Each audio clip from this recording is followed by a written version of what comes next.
Hello everyone, and welcome to Retail Archaeology and Superstition Spring Center. Now, this video is not about this mall in particular, it's just more about malls in general.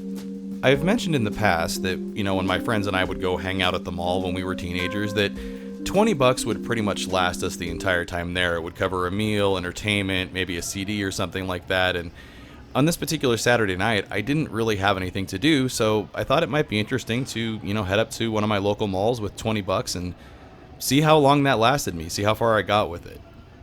The reason that I chose this mall in particular is this is one of the malls that I used to go to when I was a teenager with that 20 bucks. This mall opened up in 1990, and even though it's not doing great anymore, it still has, all of the typical mall stores you would expect. It's got a Spencer Gifts, it's got a Pacific Sunwear, there's a GameStop here. Pretty much all of the types of stores that would have been here when I was a teenager, with the exception of a record store like a Sam Goody or something.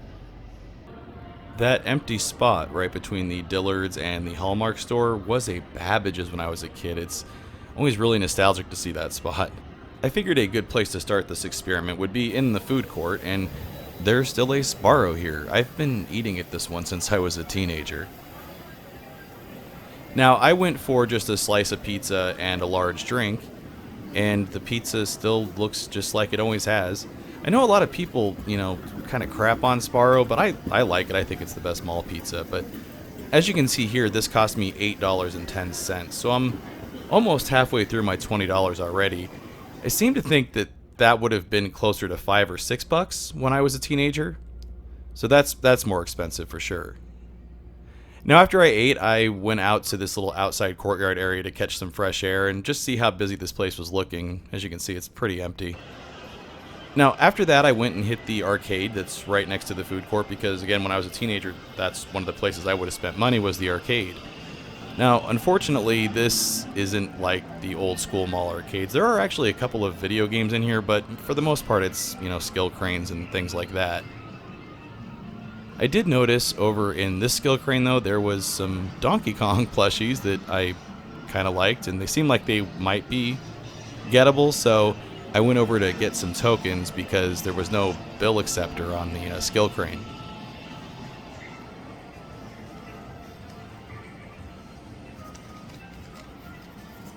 Now, what surprised me, see, it says token on the machine there, and usually these places do take tokens, but quarters came out of the change machine, so I was really confused. I figured there was not a bill acceptor on the skill crane because they deal with tokens here, but I guess not.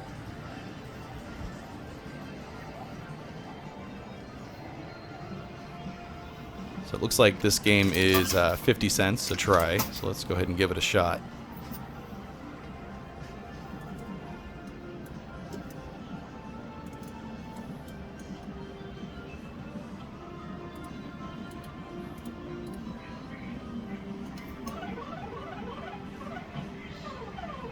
And I thought I had it, but no, it dropped it right there.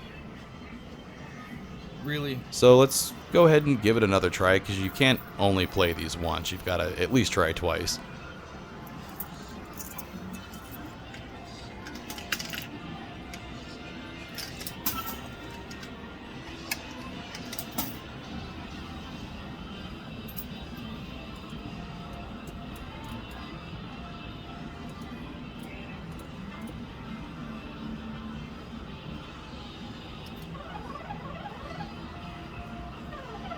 Okay, that time was my fault. I didn't put the claw in a good spot, so let's try it one more time.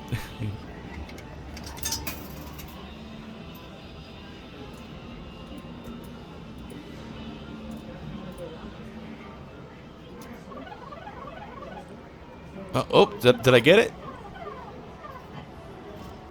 Boss! I don't know if you guys saw that, but the claw actually opened up right after it got up to the top, well before it was over the thing, so those machines are even more rigged than they normally are. So now at this point, I've gone through $9.60 of my 20 bucks, so just about half. With only a little over $10 left, I figured I wouldn't be here much longer. At least, trying to spend that 20 bucks, I figured it would go pretty quick. Now, like I mentioned, this was filmed on a Saturday night, and I got to the mall about 7 p.m., and the mall closes at 9 p.m. However, I started to notice that a lot of stores seem to be closed earlier than that. Maybe they closed at 7 or 8 o'clock. Thought that was really, really strange. I know that none of these places are operating on, COVID hours anymore. So I figured I'd, head over on to the GameStop and see if I could find, maybe a cheap Xbox 360 game or something. I know that they're always clearancing those out, but I was surprised to find that the GameStop was closed for the night. Now, I did look up their hours, and they're supposedly open till 9 o'clock at night, but this was about 10 to 8, and the gate was already down. And this is about the point where my little experiment took a really strange turn. You see, with the GameStop being closed, I decided to kind of wander around the mall and, see if anything else interested me, and I didn't really see anything. I went into the Spencer Gifts, I didn't see anything that interested me, not anything for $10 anyways. So I figured I'll go back out to the courtyard area and check out the movie theater. Maybe there's a, cheap movie playing. I should be able to afford at least a ticket with the money that I have left here at this one. While I'm here, I always like to go check out this old tortoise because that's the one piece that's left from the original playground that was really neat here. Unfortunately, the best part of the playground is gone, which was the huge Gila Monster slide. I recently found out that the Gila Monster slide might still exist. It may have been moved to a park that's near Cave Creek, so I've got to go check that out and see if it's still around. Now, these movies here are coming soon, so none of these are my choices. And the things that are showing are things like Cruella and a new Spirit movie. None of these are anything that I want to see, so it looks like going to the movies isn't going to happen either. The Fletcher Music Center. Now, that I'm not surprised to see closed early in the evening because all of their clientele needs to get up at 5 o'clock in the morning to go to Old Country Buffet for oh wait, Old Country Buffet isn't around anymore. But anyways, at this point, I had pretty much walked through the entire mall and was interested in nothing. Now, I may have probably picked up a game at GameStop and spent that $10, or if there was a movie showing that I actually wanted to see, I probably would have spent the $10 there, but I was really surprised to find that even though I wanted to spend $20 at the mall, I really couldn't.